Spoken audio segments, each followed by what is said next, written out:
He said it loudly enough for the entire ballroom to hear, and he did not trouble to lower his voice, because Peter Fenwick had never in his life troubled to spare anyone the sound of his own opinion. "You will die alone, Mrs. Marlowe, surrounded by your dead husband's teacups, and every man in this room knows it as well as I do. No one of consequence will ever touch a merchant's widow who buried her looks along with her fortune's only excuse for existing." He said it over the rim of his glass, to a small ring of laughing acquaintances, near enough to the dance floor that a dozen heads turned toward the sound of his own delight in himself. Helena Marlowe had spent 5 years learning not to flinch at Peter Fenwick's voice, ever since the spring he had cried off their engagement, the week her father's fortune collapsed. And she did not flinch now. She lifted her chin, closed her hand around the plain gold band she wore on a chain beneath her bodice. Her late husband's ring, the one thing in the room that had never once asked her to be anyone other than exactly what she was, and prepared to say something cutting enough to end the conversation before the laughter around her grew any louder. She did not get the chance. Across the ballroom, the Duke of Halstead set down his glass on a passing footman's tray with a precision that somehow carried more menace than a slammed door, and crossed the floor.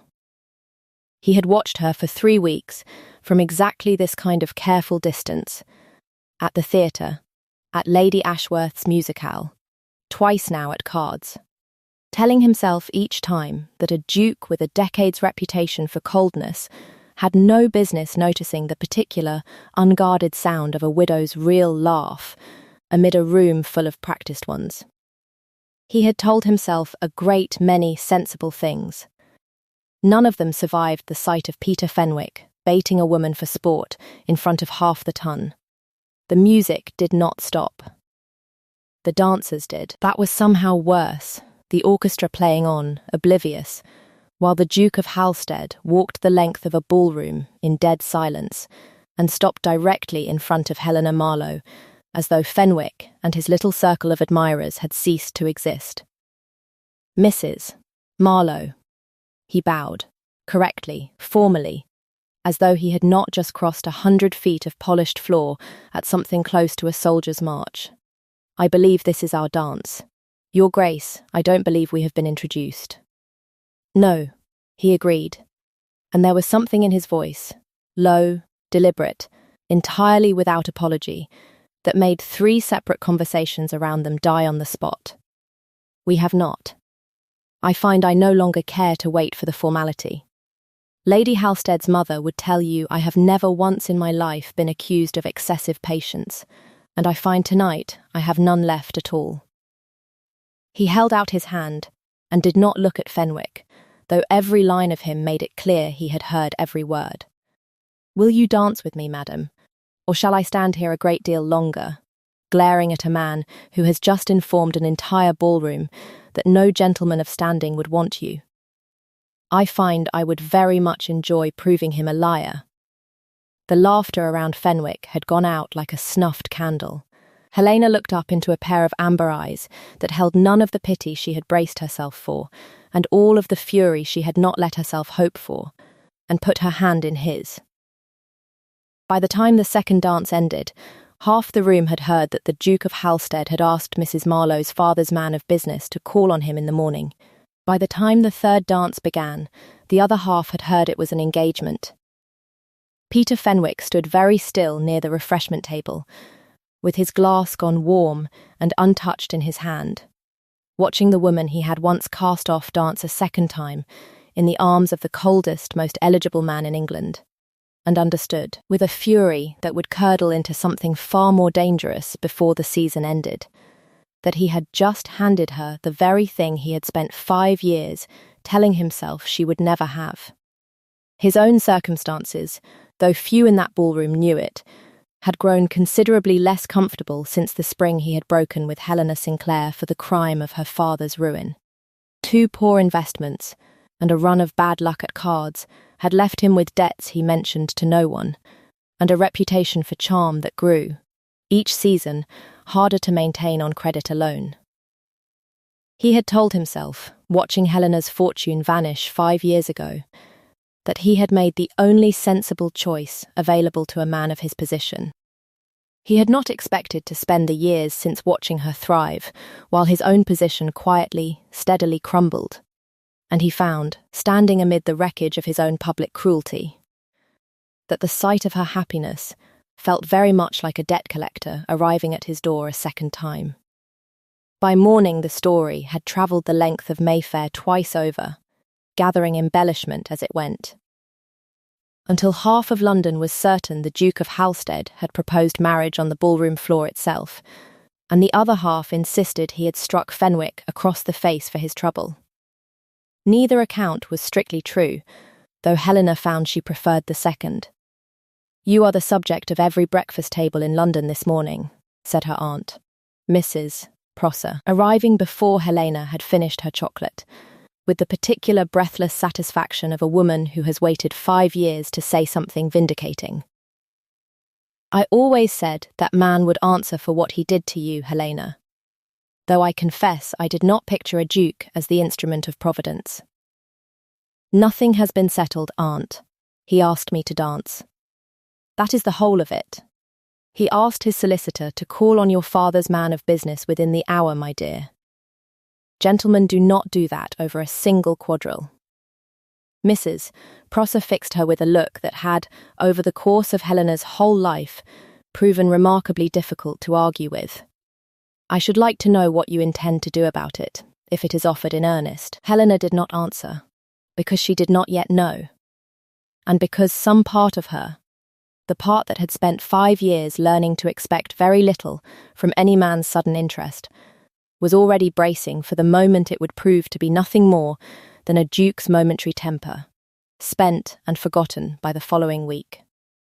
He called on her 3 days later, properly, with his aunt as chaperone and his hat in his hands, like a man considerably less certain of himself than the one who had crossed a ballroom floor, without asking anyone's leave. "You did not have to do that," Helena said, when the aunt had drifted, tactfully, to the far end of the drawing room to examine a painting she had clearly seen a dozen times before. "I have buried a husband and survived a broken engagement and a good deal of unkind talk before tonight, Your Grace. I did not require rescuing. I did not do it to rescue you." He said it without heat, turning his hat once in his hands. "I did it because I have spent 3 weeks listening to that man's opinion of himself at every gathering in London, and tonight I finally had a reason worth losing my temper over." He looked at her directly, and something in his face had none of the practiced boredom society ascribed to him. "My father told me, before I was old enough to know better, that a duke marries for advantage, and calls it love to spare himself the shame of the transaction. I have spent 10 years being exactly the man he wanted, cold enough that no one could accuse me of wanting anything at all. I find, watching you not flinch at a man trying his very best to wound you, that I am rather tired of being that particular success. That is a great deal of honesty for a third meeting. I have never been accused of patience, Mrs. Marlowe. I begin to think honesty may be a symptom of the same defect." He hesitated, and for a moment the ice in him cracked entirely. "You touched something at your throat, that night. Before I reached you, as though it were the only steady thing left in the room." Her hand went, unconsciously, to the ring beneath her bodice. "My husband's ring," she said. "He was not a romantic man, Your Grace. He married me for the connections my father no longer had, and I married him for the roof he offered, and somewhere in 4 years of very honest arithmetic we became, unfashionably, fond of each other. I wear it because it reminds me that even an unlovely bargain can become something worth keeping, if both people are patient. I did not expect to need reminding of that again so soon. Do you think this an unlovely bargain, then?" "I think," she said carefully, "that I have been left by one man for the sin of losing my fortune, and I do not yet know what it costs to be chosen by another for the sin of having found one again." She met his eyes, and did not look away from the wound in her own voice. "I flinch at kindness, Your Grace. It is an ugly habit, and I have not yet unlearned it." "Then I shall simply have to be patient about that too," he said, and the words landed in her like a small, deliberate wound. Precisely because she had not expected anyone to be willing to wait. His aunt returned from her circuit of the room at precisely that moment, declared the painting much improved upon a second look, and announced that she had promised Lady Ashworth they would call within the half-hour. Nathaniel rose and hesitated at the door, with his hat still in his hands.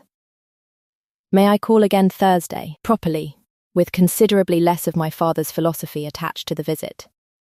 "You may call whenever you like, Your Grace, provided you continue to say precisely what you mean, and nothing you believe I wish to hear instead."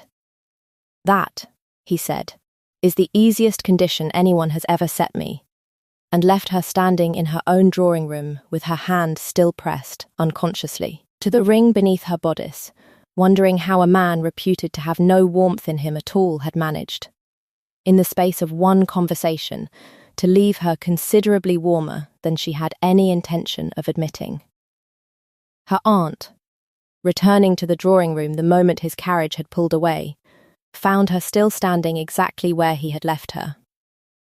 "Well," said Mrs. Prosser, with considerable satisfaction, "I do not think that is a man who intends to be talked out of anything by his solicitor, or his aunt, or anyone else's opinion of a merchant's widow.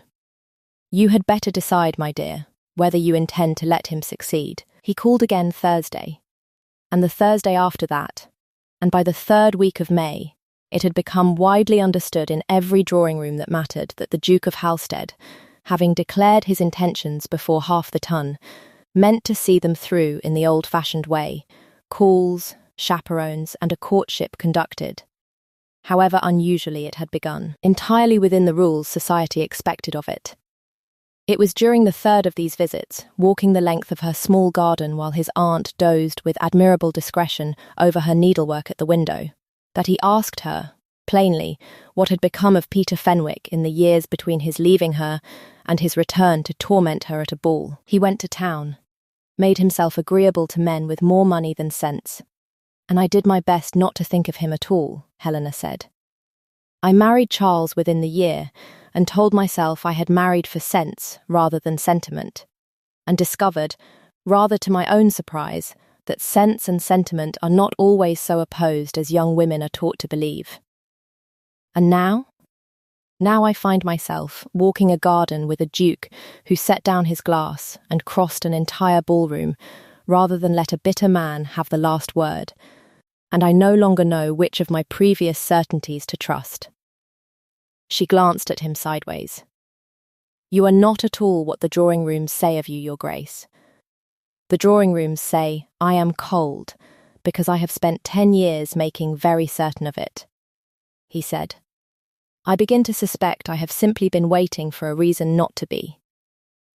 The blow came, as she had known some blow must, at Lady Ashworth's garden party a fortnight later, while the Duke was engaged across the lawn in exactly the kind of dull political conversation his rank required of him. Fenwick found her near the Rosewalk, with the particular smile of a man who has been rehearsing his opening line. "You've done rather well for a widow who cried herself to sleep the week I left her, Helena. I confess I underestimated you. I wonder if His Grace has seen the letters you wrote me 5 years ago, before your father's money ran out, and mine became so much more interesting than yours. There is nothing in those letters I would be ashamed to have read aloud in that ballroom, Missy, Fenwick, no." His smile did not shift, not even the one where you begged me not to leave, in language a duke's bride might find rather beneath her present dignity. "I am, unfortunately, in want of funds just now, Mrs. Marlowe, and a man in want of funds finds his scruples grow remarkably flexible. £500, and I shall find I have misplaced them entirely." She felt the old, familiar cold spread through her chest. Not fear of the letters themselves, but fear of what their publication would cost a man who had, in a single ballroom, staked his own hard-won reputation on her. And if I refuse, then His Grace learns precisely how thoroughly his bride once begged a lesser man to keep her, and decides for himself whether that is the sort of scandal a duke can afford to marry into.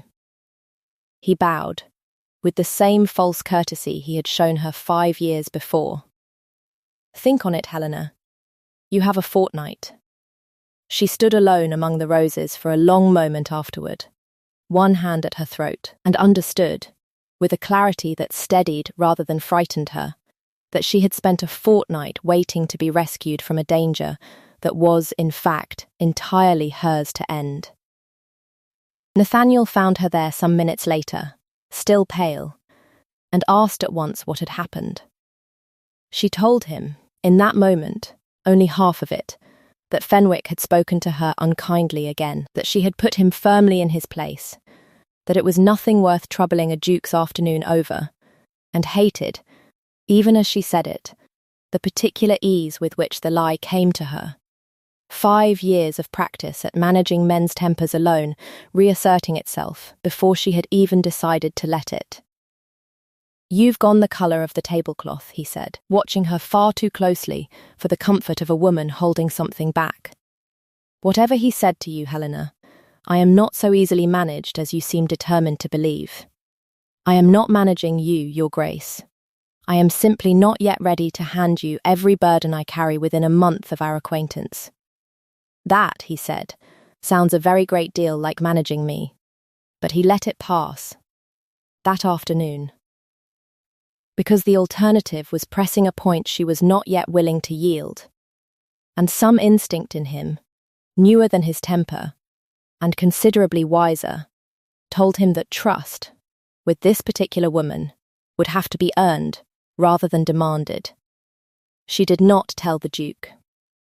She went, instead, 3 days later, to her late husband's solicitor, a dry, exacting man named Mr. Otley, who had managed Charles Marlowe's trading interests for 20 years and knew, as a matter of professional necessity, precisely which gentlemen in London owed money to which merchants. "Mr. Fenwick," Otley said, consulting a ledger with the mild satisfaction of a man confirming a suspicion, "owes considerably more than £500, Mrs. Marlowe, to no fewer than 3 tradesmen your late husband once did business with, and to a moneylender in Cheapside who does not, I am given to understand, extend his patience gracefully. He is not a man threatening you from strength. He is a man drowning, reaching for the nearest thing that floats. There is more, Mrs. Marlowe, if you wish to hear it," Otley said, closing the ledger with the careful precision of a man who did not enjoy delivering unpleasant news, but considered it his professional duty regardless. "Mr. Fenwick approached one of your late husband's former partners not 6 months ago, seeking a loan against the strength of your husband's name and his own claim to have once been engaged to you. He was refused. I mention it only so that you understand the full pattern of the man, madame, before you decide how much of your own fortune to risk defending your own good name. I do not intend to pay him a single shilling, Misty Otley.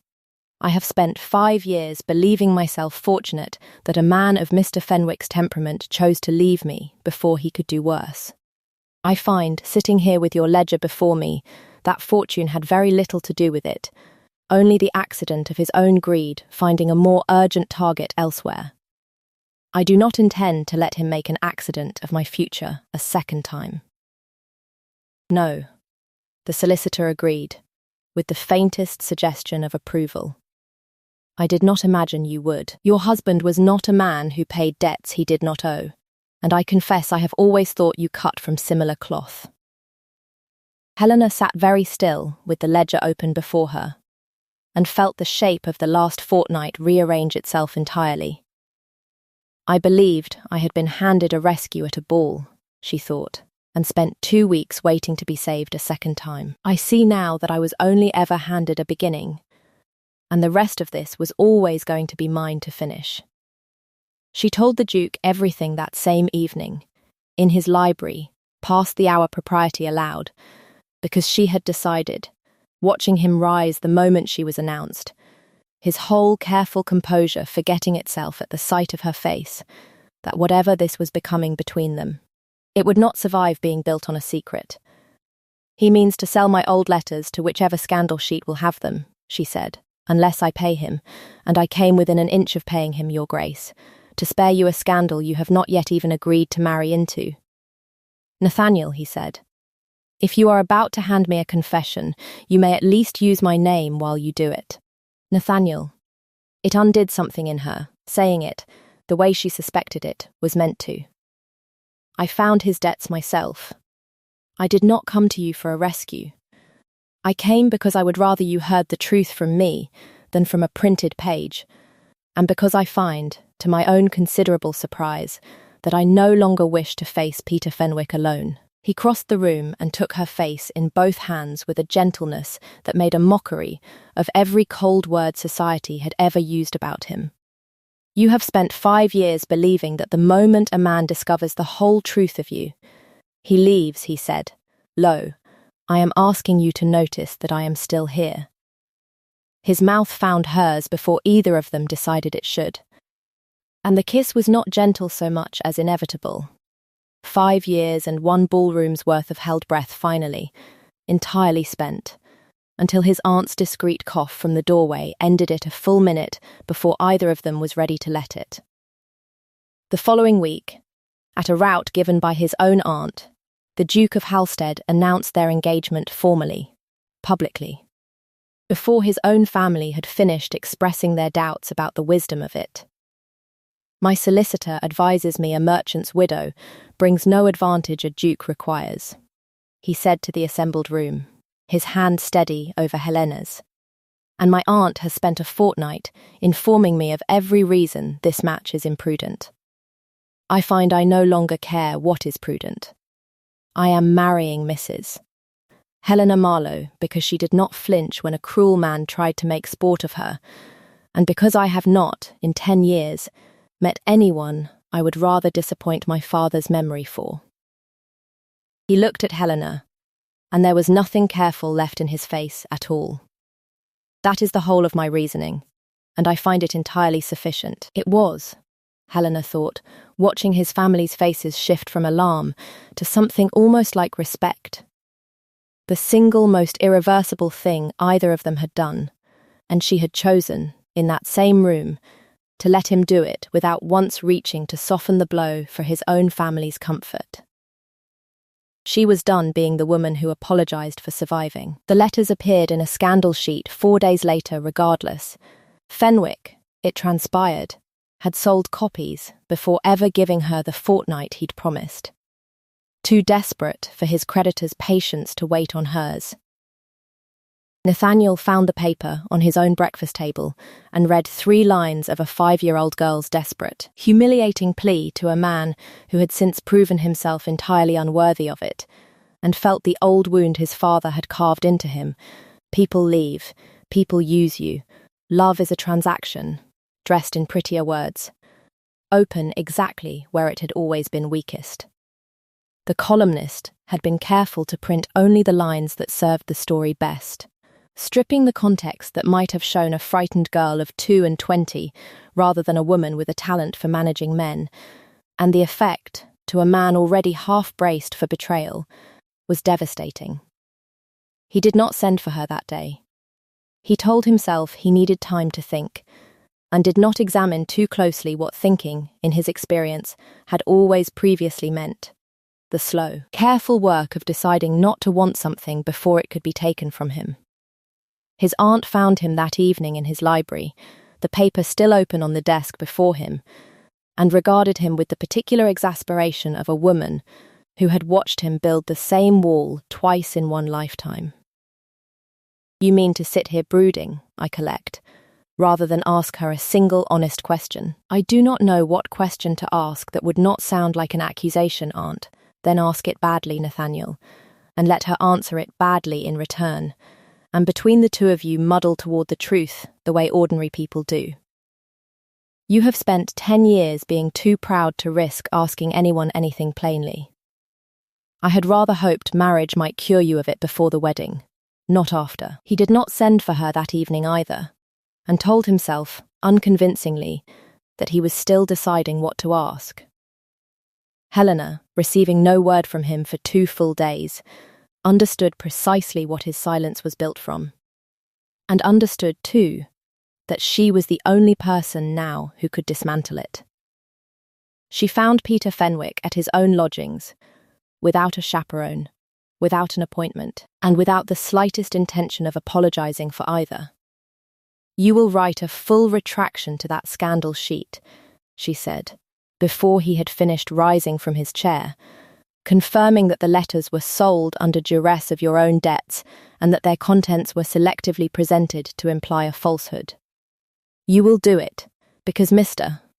Otley has, this very morning, informed your 3 largest creditors of exactly where to find you, and I find myself entirely unmoved to intercede on your behalf a second time. You would ruin me over an old love letter, Helena. I would ruin you, Miss Fenwick, over 5 years of believing I would die friendless and unloved for the crime of surviving you," she said, and her voice did not shake at all. "You told an entire ballroom I would die alone. I find I am considerably less interested in your opinion of my future than I once was, and considerably more interested in watching you answer for your debts in a room that isn't half so forgiving as I have just been. You were always cleverer than I gave you credit for. It is, I think, the thing I resented most." He set down the pen he had not yet touched. "Your solicitor has truly spoken to all 3 of them. This morning. I understand the Cheapside moneylender in particular has grown quite tired of waiting. He wrote the retraction in silence after that, his hand less steady than his voice had been, and when he had finished he looked up at her with something that might, in a kinder man, have resembled shame. I loved you once, Helena, badly and for entirely the wrong reasons. I do not expect that to matter to you now." "It does not," she said, and found, saying it, that it was entirely true. "But I am glad to have heard you say it plainly, all the same. It is the first honest thing you have told me in 5 years. He wrote the retraction. He left London within the fortnight, his creditors having finally run out of patience entirely, and was not seen again in any drawing room that mattered. Nathaniel arrived at her townhouse that same evening, having heard from his own solicitor exactly what she had done, and exactly what it had cost her in nerve, and found her in the hall still wearing her bonnet, flushed with the particular fierce calm of a woman who has just finished a fight entirely on her own terms. "I should have come to you the moment that paper printed," he said. "I did not, because an old wound made me a coward for 2 days, and I am sorrier for that than I have been for anything in 10 years.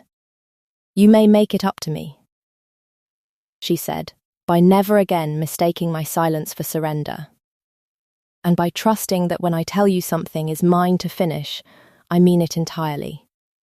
She reached up, freed the ring from beneath her collar, and set it, for the first time since her husband's death, openly in her own palm rather than hidden against her skin. "I loved a good man once, and I did not stop loving him by choosing to love you as well. I should like you to know both truths at once, rather than only the one that's easier to hear." He took her hand, ring and all, and pressed his mouth to her palm as though it were a vow. "Then let me be the second good man, Helena, and not the first person to leave." They were married 6 weeks later, at the small country church near Halstead's own seat, rather than the fashionable chapel society expected of a duke, because Helena had asked for something quieter than the ballroom that had begun it, and Nathaniel had discovered, somewhat to his own surprise, that he no longer cared what society expected of him at all. His aunt cried through the whole of the ceremony and denied it entirely afterward. Mrs. Prosser told anyone who would listen that she had known how it would end from the very first dance, and grew steadily less believable in the claim with each retelling. A year later, on a warm evening at Halstead's country seat, Helena Vance, Duchess of Halstead, sat in the walled rose garden with her husband's coat over her shoulders and a small locked box open on her lap, her late husband's ring resting now beside her new one on a length of ribbon rather than hidden beneath her collar, no longer a shield, simply a memory she had finally stopped needing to defend. Otley writes that Fenwick has taken a clerkship in Bristol, Nathaniel said, settling beside her, and married a woman with considerably less patience for his opinions than the county ever showed him. I find I am not moved to pity him. Nor I. She thought of the girl she had been the spring Fenwick left her, certain, in the particular absolute way of the very young, that she had been weighed and found wanting, and that no better verdict would ever be offered her again. It struck her now as a strange and distant grief, one she could examine without flinching, the way one examines a scar rather than a wound.